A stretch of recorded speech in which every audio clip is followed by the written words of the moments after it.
The most dangerous betrayal doesn't come from an enemy's knife. It comes from the quiet poison you willingly drink every day. It's not loud or obvious or dramatic. It's a silent transaction where you trade pieces of your soul for a moment of comfort, a hit of validation, or the illusion of peace.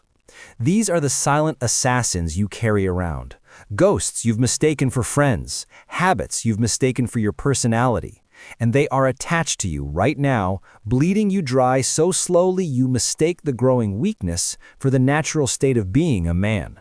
If you don't identify them and cut them out tonight, they will drag you down into a grave of quiet desperation you dug for yourself. The first and most seductive is the siren. You know this person. Their life is a perpetual crisis, a beautiful five-alarm fire. Their call is a summons to chaos. Their text is a novel of despair.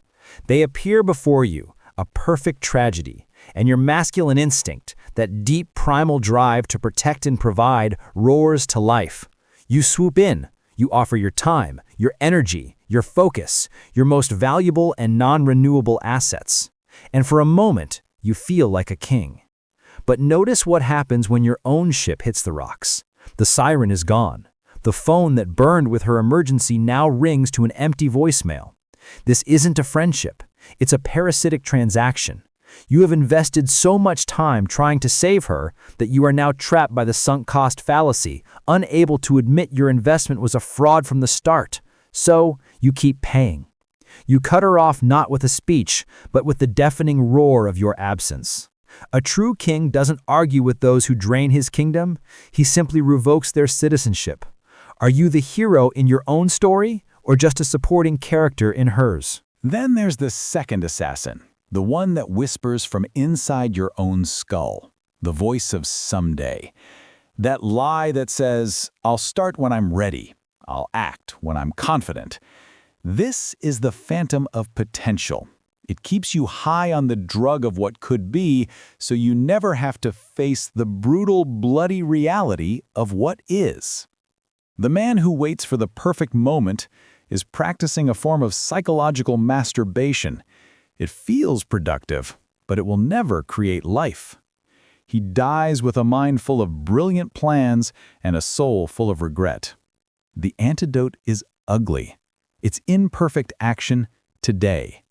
That broken, half-finished attempt is infinitely more real than a perfect strategy gathering dust. Because messy progress puts blood in the game. It proves you're willing to look like a fool in the short term to become a master in the long term. Do you want to die a pristine monument to potential, or live as a flawed but powerful engine of reality? This leads to the third killer, the compulsive need to explain yourself to a jury that has no jurisdiction over your life. You change your path and you prepare a presentation for your family. You end a relationship and you issue a press release to your friends. You stand before the court of public opinion and beg for their approval. Stop. Your life is not a thesis defense. You don't owe an explanation to anyone who isn't funding your mission or sharing your bed. Explanations are a low-status signal. They are a subtle form of begging, a confession that you believe their opinion holds more weight than your own conviction. A man who embodies the king archetype moves with a quiet certainty. His actions are his only necessary explanation. Every word you waste justifying your choices is power you could have used building a life that needs no justification. Whose verdict on your life is the only one that truly matters? And while you're busy defending yourself, the fourth assassin slips in. It's the poison of the endless scroll, the digital hall of mirrors. Every swipe is a new reflection of a life that isn't yours. The crypto millionaire on a rented yacht, the fitness model whose physique is a full-time job. You are comparing your raw, uncut footage to their meticulously crafted highlight reel. Evolutionary psychology wired us to understand our place in the tribe. But you are no longer comparing yourself to the 150 people in your village.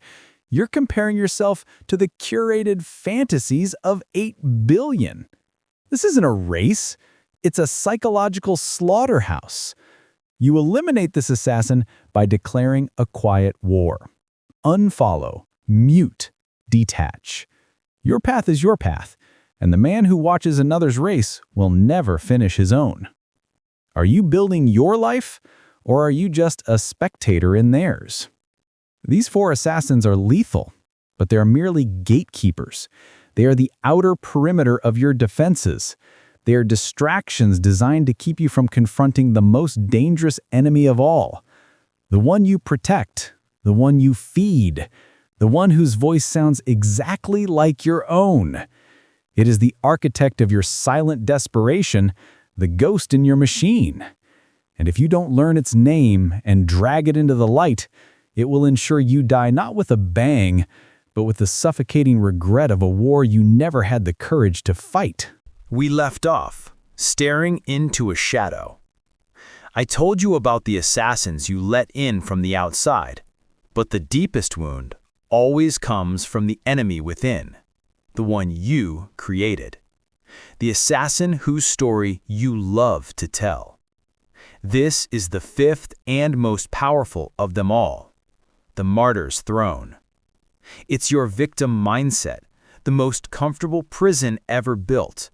It's the dark warmth of believing the deck was stacked against you. Nothing ever works out for me. Of course she left, they all do. This narrative is a powerful opiate. It absolves you of all responsibility. If you are the designated victim in the story of your life, then you never have to take the terrifying risk of actually trying to win. Life has hit you. It hits everyone. But staying down is a choice. Rehearsing your sob story isn't healing. It's a training regimen for weakness. You are building your identity on a foundation of scars instead of strength. Rewrite the script. Stop telling the story of the nail that was hammered down. Start telling the story of the seed that shattered the concrete to reach the sun. Your past is a lesson, not a life sentence. Are you the author of your own epic, or just a character in a tragedy you refuse to stop writing? This throne of martyrdom is what fuels the 6th assassin, the fool's debate. The pointless arguments in comment sections, the circular debates with people who have outsourced their thinking to an ideology. You engage because your ego craves the small victory of being right. But here is the brutal hidden ledger. Every ounce of mental energy you spend correcting a fool is energy stolen from your own empire. Your focus is the most valuable currency you possess. Spending it on trivial debates is like a king abandoning his war room to argue with a drunk in the street. The ultimate power move is to let them be wrong. Smile, nod, and walk away to build a life that is undeniable proof of your principles. Peace is a greater asset than being correct. Is your mind a weapon for your mission, or is it a plaything for the entertainment of clowns? This brings us to the chaos within.